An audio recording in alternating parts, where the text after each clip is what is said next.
Welcome to the I Made That podcast. I'm so excited. Today we have Miss Denice from Lash Studio.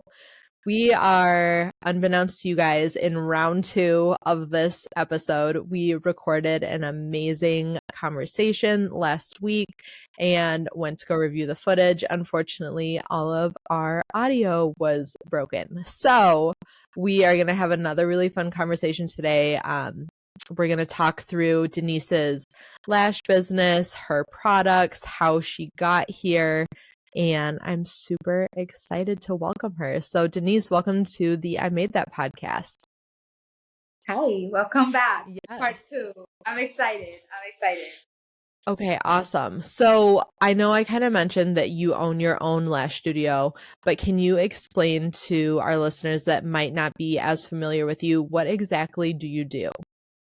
Basically, I started with just the overall service of eyelash extensions, but now I have expanded more into the education side and the supply line side of it. We kind of do it all here. And I know that you've really gotten into like traveling and teaching, and so it's not only that you're providing the services, but I think it's really fun that you're teaching other people kind of how to have their own business as well. Yeah, so recently we got into the expo side of the business, so we ended up visiting a couple cities and just promoting our line and doing trainings out there. So that was very unexpected. It was something that like I never really thought I would be doing, and the opportunity just popped out of nowhere, and I was like, I need to take it. You get to go to a lot of really fun places. Where are you going to next as far as expos? Miami. Oh, so fun. I know. I've never been to Miami, so yeah, I'm super thrilled. We're gonna be there in September, and I'm actually gonna be teaching a workshop, not just like a spoken class. I'm gonna actually have a whole demo, and that's I'm nervous, but because I've never done a group demo, I'm so excited. Like I actually just started working on it. I'm so thrilled. Okay, so you have this awesome business, but how did we get here? Because I know that you didn't initially start off just being like, hey, I want to do lashes. Well, I went to college. I went to the Milwaukee Institute of Art and Design while I was in high school, and I gained credits and stuff. Once I started earlier once I ended graduated high school, and I started college, I just realized art wasn't something that I wanted to commit to at that time. I ended up signing up at the community college just to like get some credits in, and I went to school for radiography, finished, have my license, have my degree, and I was like, I don't know, I just want to do something fun with my friends. COVID was at its full force, and I didn't want to commit to like the big girl job that everyone was talking, like, that I should have gone into. So yeah, I was looking for something to do while at home, and I found a $40 lash kit on Amazon, and I had to ask my mom for money so that I could pay for it. And yeah, I just started kind of doing it on friends, practicing, and then eventually found myself here. So it's been a very natural journey, I want to say, because it hasn't felt like, obviously there's pressure, but it hasn't felt like you need to do this right now or like a boss being on you. So it's felt right. So I think something that I definitely want to bring up, because I feel that you and I have this in common. You went from being in school, like in art school, to be a painter, and then you went to radiology, and then you ended up with this awesome lash business. And I think looking from the outside, it could feel kind of all over the place and like, how does this all make sense? And that you're not committing to things. And I think really similarly to my story, it looks like, oh, like I owned like a t-shirt store and I did accounting and now it's graphic design and it looks all over the place. But all these skills come back into play. So for me, it's running businesses. Everything that I have ever done has culminated in how to run businesses from different perspectives. And I think really similarly with you, it's all culminated in your experience. What do you feel like all of your experiences have kind of led you to? Do you have like that one thing? I feel like if you were to look at everything I've done on my, in like a sheet of paper, it would look like I'm more of a creative and a connect. Like I like to connect with people more like one-on-ones, and I like to build relationships one-on-one with people. So I do feel like I tend to gravitate towards very social, creative jobs. Because believe it or not, like radiography is a creative job. Like we have to figure out ways to, take the image. Like the machine has to take the image a specific way. We have to manipulate the patient. So you have to connect with the patient, listen to the patient, and then still create your art, create your photo. It's not just pressing a button like people think. With lashes too, I have to keep in mind what the client wants, what the client's asking, and then, put my own sparkle into it. So I feel like I'm very much a creative, and I'm just a people person. Yeah, I love that. I think you're the first person that I have ever heard refer to radiology as art. So I love that. But you're right. You are taking pictures, It's Yeah, just with radiation and not an iPhone. different kind of selfie. Yeah.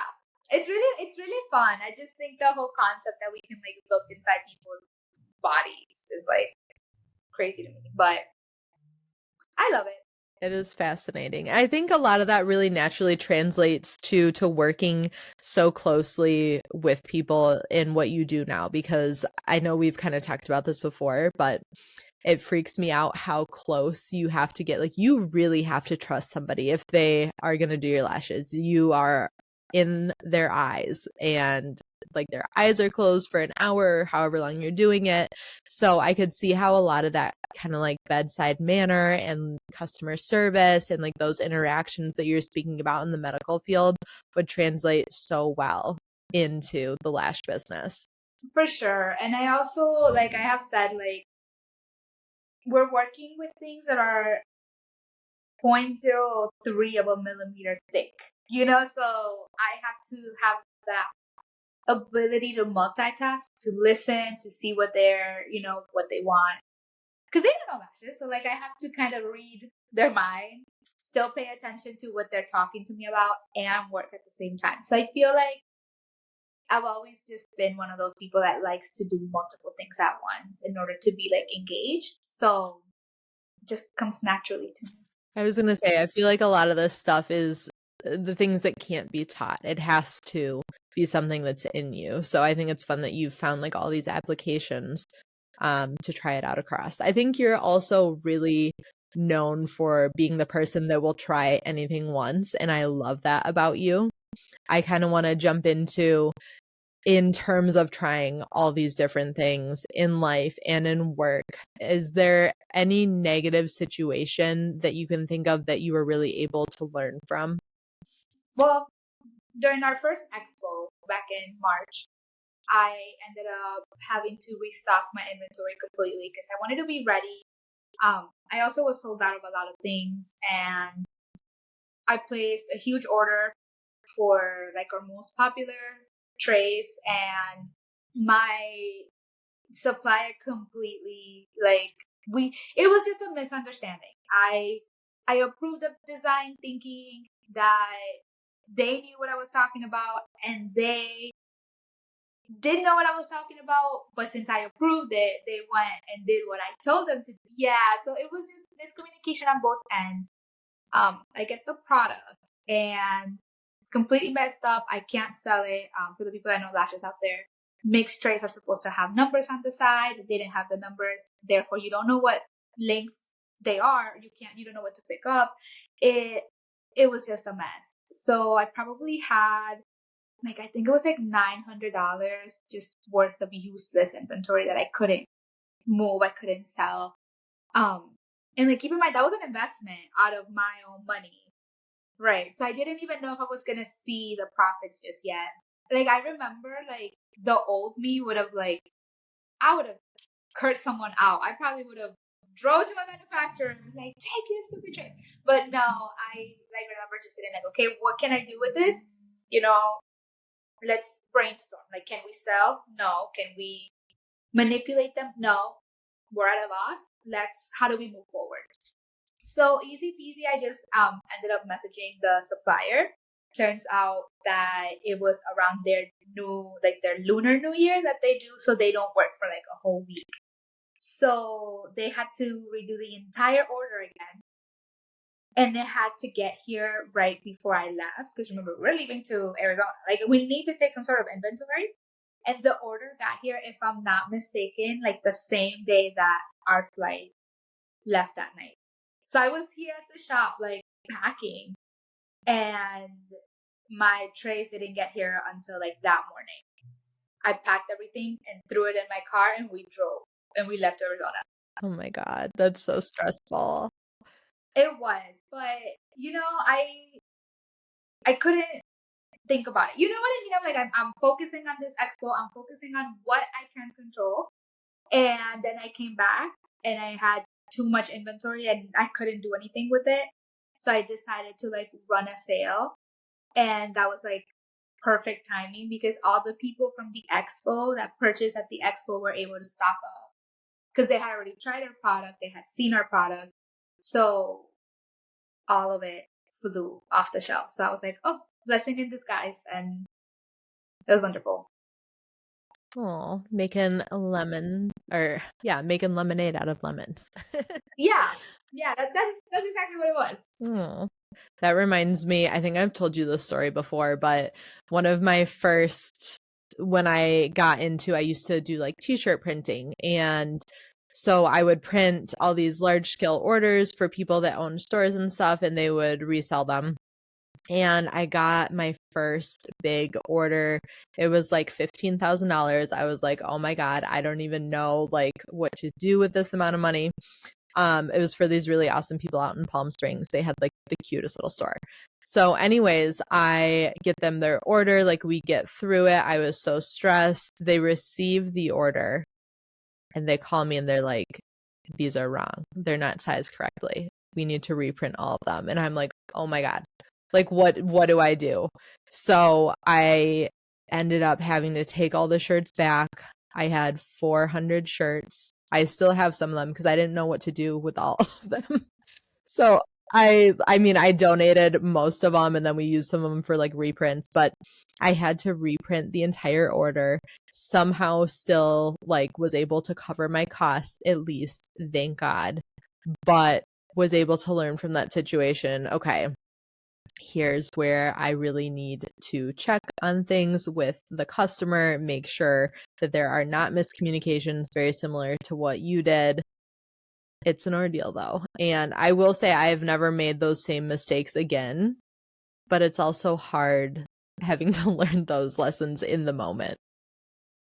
But I feel like it's something that as business owners, we have to be prepared for because there's no one to back our mistakes. I feel like at a corporate job where you make a mistake, you know, that's usually like, unless you are the supervisor, there's usually someone that can say, all right, you know, my bad. It's like, here you look around and you're like, dang, like, yeah, I messed up. How do I fix it? You know? So I feel it's like that sense of responsibility and we've talked about it before, the just everything falling on you that makes you want to do good. You know, that you want to do right by your customers, you want to do right by you.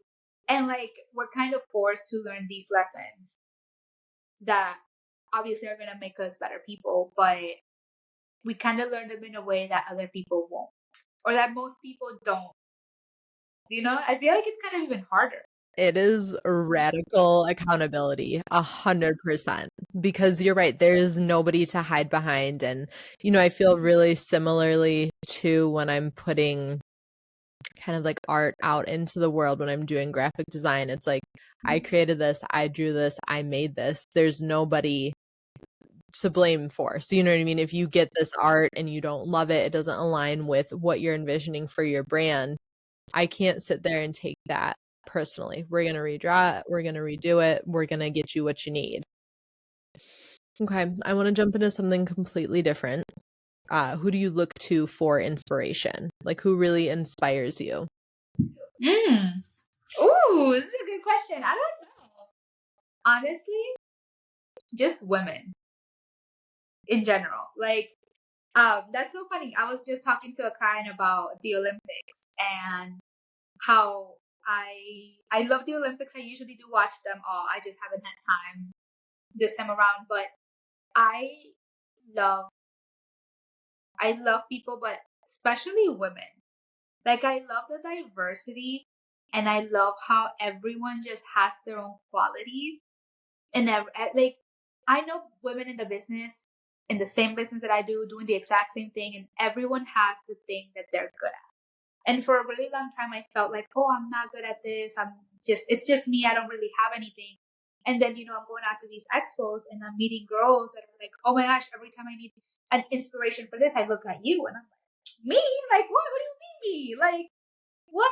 And just going to these expos and just going to like networking events and just seeing that everyone is doing something different and everyone has their thing and they're succeeding at it. And they're moms, they're single women, they're married, there's so many things. Like, there's women managing like their businesses, their husband businesses, and their kids, and all these things. And it's like, oh my gosh, we can do it all. Like, you really can do it all in the world. And I just love seeing that. Like, I just love seeing women doing amazing things and being good at them. And the Olympics are exactly that. Like, women that work hard for what they want, they're focused, they're disciplined. Like you said, they're moms, some of them are even students. Like, I didn't even know that. Like, there's some that are like 18 years old, 19 years old. They're in college right now. And they're doing backflips like nobody's business. Like, what? That's crazy. So I know it sounds kind of corny, but I think like women just inspire me. Like sometimes just going out and like, I always say this every time I go somewhere, like to like an event or summer fairs, whatever, and I see women in like super cute outfits. I'm like, that's it. That's my inspiration. Like, I love that. Just women doing things. It's like my favorite thing in the world. Oh, I think that's an awesome answer. I do feel like we are alive for a really cool time in the world. I think that we are coming into that, like, where you don't have to be boxed in as a woman. You can be a mom, you can own a business, you can do all these things in life in such a way that was not possible. I mean, even until really recently. So I love that. I think that's a really good answer. And I feel like something that we have as women too, that I struggle with, and I don't know if you struggle with, is that imposter syndrome. Like, we're doing these amazing, big, great things. I know women that are running multiple six-figure businesses, and still they'll walk around and be like, I don't know. Like, what do you mean? Like, honestly, though, I feel like that's what fuels me. And thank God for the world. I think it keeps me humble. Like, my husband and I always joke that he is, like, he can't gas me up too much, because if I like know that I'm the shit and like really like believe it, it's like it's just too much. Like, I have to still have that little bit of a chip on my shoulder that makes me want to continue to work harder. So it's like I get through and I accomplish these things that I set out to, and then it's just like, okay, well, that was cool. Like, what's the next thing? It's yeah, that's something that I struggled with a lot. And it like came on like when I was talking to my therapist about it, and she was like, okay, you're doing all these big things because not everyone gets to do what you're doing. And I'm just like, oh, but it's just me. And it's like, but no, like, because you're not giving yourself the time after every completed goal to really sit there and like analyze, like, oh my gosh, like, I just did this. You're moving on to the next thing. And I literally had just finished a big project when we were having that conversation. And I finished it, and I remember like I went and grabbed a cup of coffee. Well, I went to spin class, I grabbed a cup of coffee, and I just like sat in my car for like 10 minutes, and I was like, good job, Denice. I was like, you killed that. Like, you finished it. You did the project. It went good. It's selling. It's doing what it needs to do. Good job. Like, good job. And ever since then, like, my brain chemistry has been altered. So now, like, even if I have like a hard day, I'm like, all right, let me just sit for 5 minutes, reflect on what just happened. And it's like, shit, you did good. Give yourself the flowers. Give yourself the time to like reflect on what you just accomplished. Like and that's okay. And like you said, it does keep you humble, but like you do need that to feel good about it, you know? No, for sure. It's something that I definitely need to do better at, kind of sitting in that and being excited about things, and it is fun to look back at the progress. I feel like, and it kind of sounds like what you're explaining too, it's nice to kind of set your own bars though. You don't necessarily have to be competing against somebody else. So I think that that is really healthy. And I do feel like, again, like we're in another really cool time where it's not so much about competition. A lot of it is like the community over competition. And I feel like I only get that from people that are really good at what they do. It's just kind of a natural portion of it. Mm-hmm. And like I don't ever see things as competition when it comes to others, because then that's not healthy. You don't know the advantages that another person has had. Because I will say, like, I had a lot of advantages when it came to the business, to growing the business. I did. I mean, I worked hard. Like, don't get me wrong, but I mean, I didn't have to lash from home. I started in a salon right away. So my mom has a salon, so like I kind of was given that opportunity of a space with very little to no rent. Um, I knew the right people. I connected with the right people, so I had an advantage. So I can't sit here and tell someone, "Oh, do it from scratch," because it's just not fair. And honestly, the only person you should ever be in competition with is yourself, because you're the only person that knows what you've gone through in the past. And I always say, like, there's a constant that you can compare to, whereas with other people, like, no, I agree. And I think that social media does make that really hard. I don't know about you, but I try and stay out of that realm. I just stay in my lane. I think there's a lot of great things that are happening on there, but I think you definitely have to be in the right mindset to be taking part in social media as a whole. I actually took I want to say last year November all the way down to like March of this year. Every month I will take off an entire week of social media. Right now I'm not completely off of social media, but I'm not posting because of that. Because I just feel like it's not something that I'm fully connected to right now. That I've been waiting for, like, I don't want to say a big project, I don't. But I've just been waiting for the right things, and I feel like obviously this is gonna be one of them. I'm really excited. But I know my mental health is just not where it needs to be, where I can scroll social media and not feel like I'm missing out on something, I'm doing something wrong.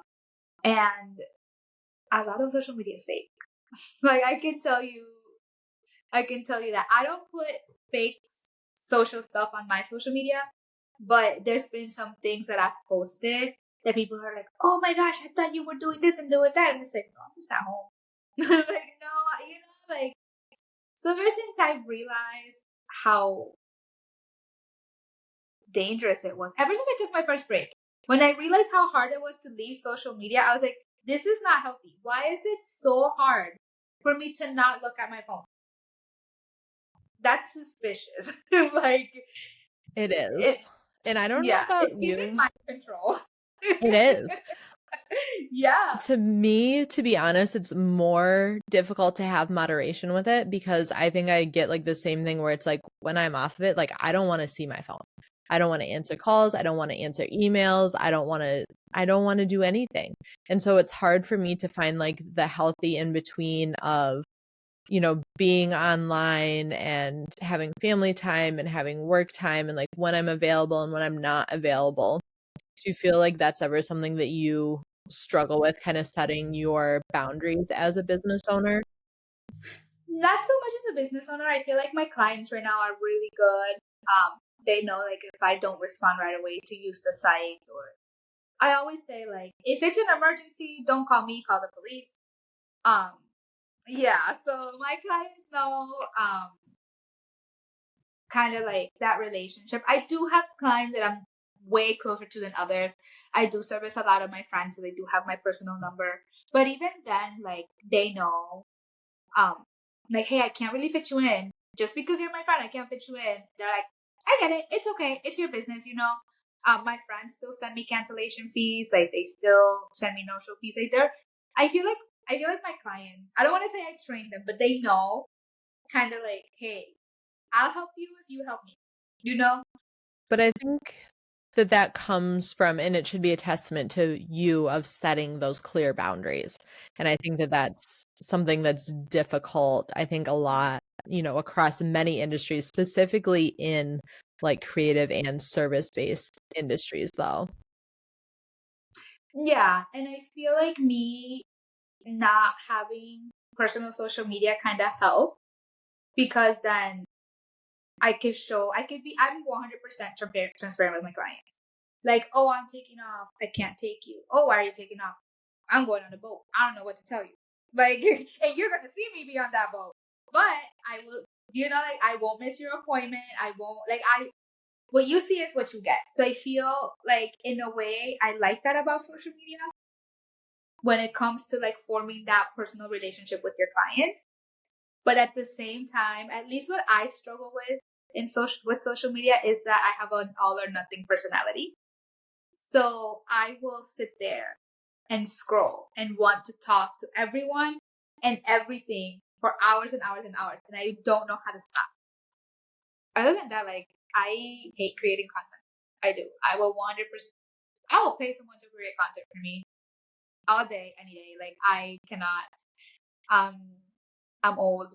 I don't- It's such a I'm full-time old. job. And I think that, I think you and I have spoken about this too. Like, to be clear, you guys, we're not like super old, okay? We're still youthful and relatable, but we didn't like fully grow up online. And so I think when I see these like Gen Z kids and they're just constantly creating content, like it comes more naturally to them. And I don't think that we're so used to like looking everything through that frame, which I think is good. I think, again, a double-edged sword. I think that it is hard, like when you're trying to showcase your business online in an authentic way and you do cool stuff and it's like, oh, like I forgot to get a picture of that. I forgot to get a video of that. So, there's positives and negatives to it, but it definitely does not come super naturally to me. I'm used to just being there. I agree. I was really private for a really, really long time on social media. Like I would post here and there.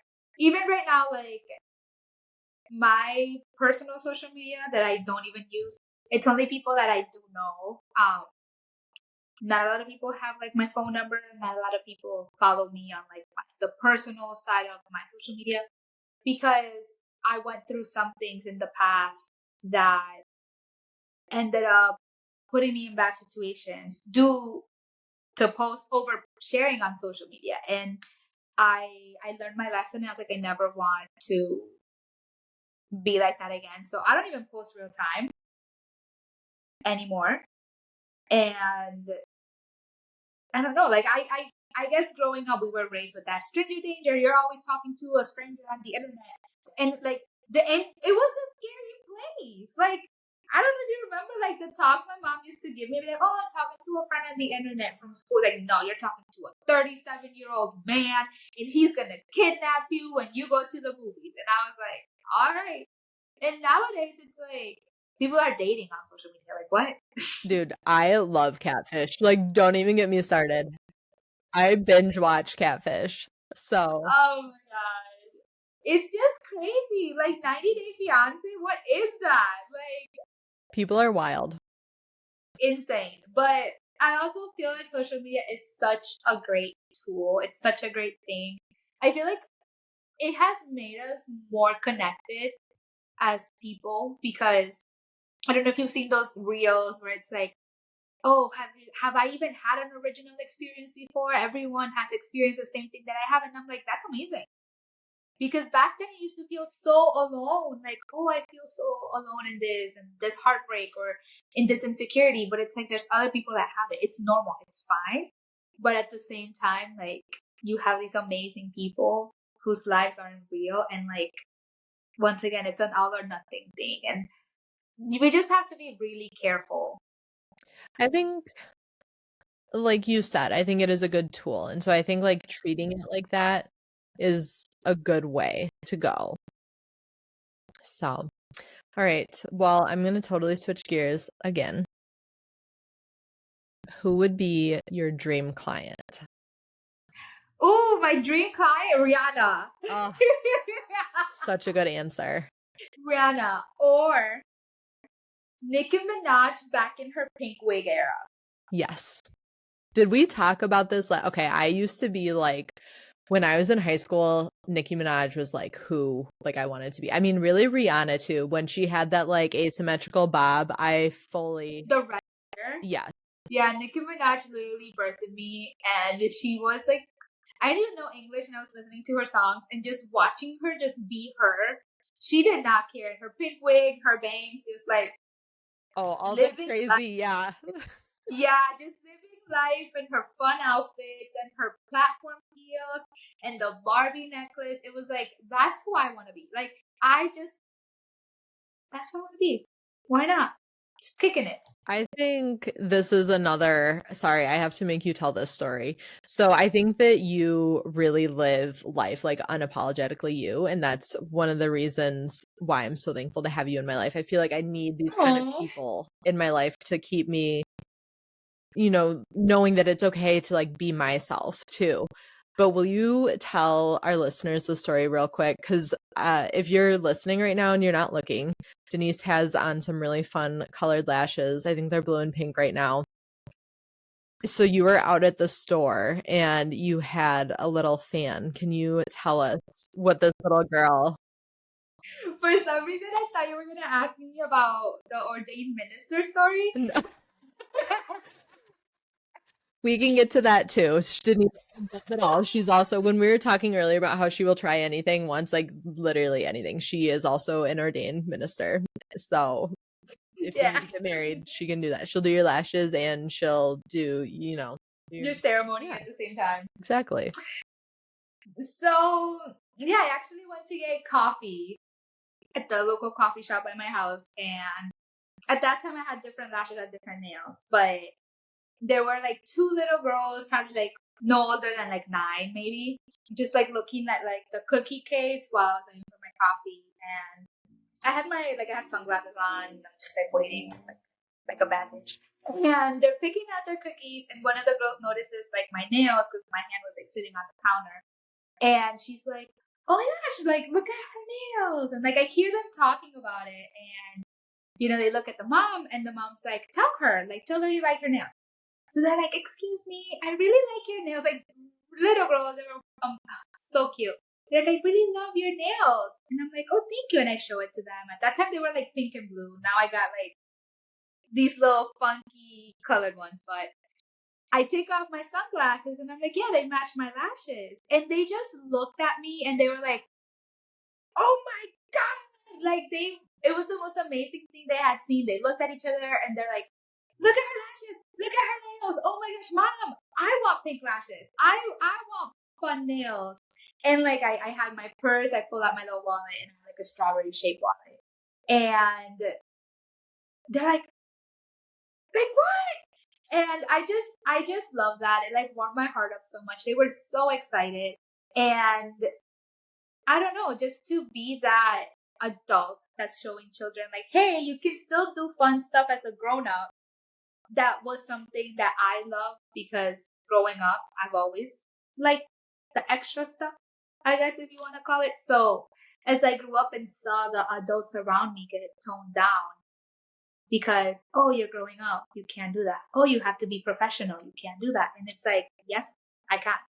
It's okay. Like I can have pink hair and still go to work. I can do fun nails and still, and just seeing that, I'm like, oh, I hope that like is a core memory in their brains and they grow up and they're like, Yeah, I think again, just a really good example of being yourself so authentically that you give that approval to other people. And I think that that's really special and something that, again, like we're in a really fun time in the world where that is okay. One of the first things that I did when I really went all in on working for myself is I got this tattoo in a visible place on my arm, like on my forearm, because I was like, you know what? I'm going to work for myself. I don't have to go like show up somewhere and explain to them that like I am professional.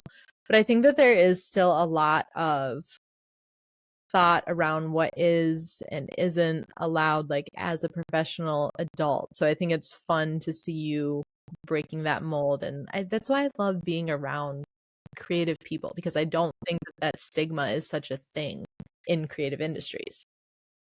not at all. I remember when I got my first piercing that was in my ears, my mom was like, nobody's ever going to hire you again. And I was like, I will make my own business. I don't know. Like, if nobody can hire me, I'll figure it out. It's not that big of a deal. Like, over a piercing, like, be so for real right now. And I actually just went yesterday. One of my clients, one of my friends invited me to a grand opening of the place that she works at. And, I show up. It's like an outdoor thing. People are mingling. And people kept stopping me and asking me, like, oh, what's your area? What area do you manage? And I'm like, I don't even work here, bro. I'm a guest. And they're like, oh, you just look so important. I just had to see, what you did for a living. Like I thought you were part of this was a marketing company. And it's like, I thought you were one of like the people from the design department. I hadn't seen you here before. Like people were stopping me and asking me because I guess I just look like I belong there. And I'm like, I'm literally wearing green and pink lashes on my face. And you looked at me and said, that chick, that's the professional girl that we're looking for. But I was like, that's just amazing because there you go, mom. They do still think I'm a professional with pink lashes on. Somebody at Denice's mom, somebody sent her this video. She's gonna be like, what does that say? She doesn't speak English, but even I'll translate. Perfect. Okay. I think, last thing on that, I think it definitely has a lot to do with how you carry yourself, and you definitely carry yourself like a boss. So again, kudos to you. Oh, thank you. You're a boss too. We're bosses. We gotta embody that. We're bosses. I mean, you're your own boss. I'm my own boss. Let's carry ourselves as bosses. Yeah. All right, the last thing that I have to ask, this is my favorite question to ask everybody on this show. What is the wildest story that you can tell me on this podcast? It can be about your lash business. It can be about something completely different. However you want to take it. Floor is yours. Well, I guess I will say this. It's not really like a wild story. It's just like a crazy thing. For a long time, I knew I had to break up with my ex-boyfriend. Like we both knew it was coming. We both knew all right, we have to leave each other. But we were just so scared because change is scary. And we're like, no, I don't want to leave. I don't know what I'm gonna do. But I sensed that I wasn't progressing in life, and that had nothing to do with him. But it was just me in general, and I didn't know why. So I just woke up one day and I was like, I'm done, changing my life completely. We left each other. I came to work. And it was just so wild that literally days later, opportunities that I didn't even think would come up started to come up. And at first I was like, it's just a coincidence. No big deal. And out of nowhere, I get a message from Crystal, the CEO of the International Lash Expo. And she's like, hey, I've heard your name around. I've been looking for professionals that want to expand their brands. We're doing the first ever International Lash Expo, a Lash Expo in Arizona. We would love for you to be part of it. And I was like, I literally just started my brand like 3 months ago. What are you talking about, right? So my first instinct was to be like, no thanks, I'm okay, denied it. Then I wasn't even gonna go to LashCon. And then I went to LashCon. And there I like started making all these connections. I meet her, we start talking, and I was like, okay, I'm gonna do it. Like, I'm gonna do it. Why not? Like, I'm being given this opportunity, I should just do it. And I was so scared and I didn't want to take it. So I messaged her and she's like, I don't have a booth anymore. And I was like, all right, it's not meant to be. 5 days later. And it was 5 days. I remember this because it's like on a Friday. She's like, I will open up a booth for you if you can send me the deposit today. And I was like, screw it. Let's do it. Let's do it. And I did it. And oh my God, all the opportunities that came in the last year since I did that have been crazy. And it's been a year since all of this kind of like went down. And I was reflecting back and I was like, I've done so much in 1 year than I ever did in 4, that I've ever done in 10. Because I stopped letting fear hold me back from things. And I feel like that's what was, I'm not saying like my ex-boyfriend was holding me back. No, but it was the fear that it's like, I cannot be alone. I cannot like support myself emotionally or financially. I'm so scared until I was like, you know what? If I don't make it, I don't make it. Let me just do it. All the opportunities that have popped up from that, like other expos have reached out to me. You know, I'm doing Miami now. I've gone on trips with friends. I've had hangouts with friends. I've had all these things that I never thought I would ever have. And I've just been so fulfilled ever since I stopped here, you know, from running my life. And I feel like that's something that I hear so much with my girls. And I tell them this all the time. My clients know. They're like, oh, I'm scared. I'm like, of what? They're like, oh, of it not working out. Damn. Okay, then it doesn't work out. You're not dying. Someone's not dying. You know, like, that's the only thing we can't fix. If you're not dying and someone else isn't dying, just do it. And they all come back and they're like, I did it. And I'm like, all right, what happened? Did we learn or did we win? It doesn't matter. That's the clip right there. Did we learn or did we win? That, I love that. I think that's really great advice. I love that. All right. So it's not a super wild story, but it is a story on why you should, if you're contemplating on leaving your man, leave your man. Do it.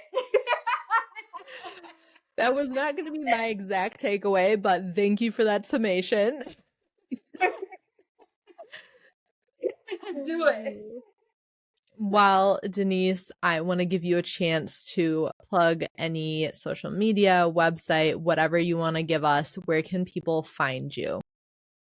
So I'm not very big on social media, like we just said. So I only have the Instagram and, you know, our website. So that is thelashstudiomke.com, DLASHSTUDIOMK.com. And that's on Instagram and, you know, the website. So, yeah. Well, thank you so much for coming and sitting down with me again. I think this was a really fun, honestly, I think we had a more fun conversation this time than last, so you guys are not missing out. But I appreciate you taking the time. Yeah, no, I definitely think both. There's both like different topics in both conversations that were good, but I like this one too. Yeah. All right, guys. Well, tune in again next week. We'll be back every Wednesday with new creatives, new entrepreneurs, lots of fun conversations on the I Made That podcast. See ya.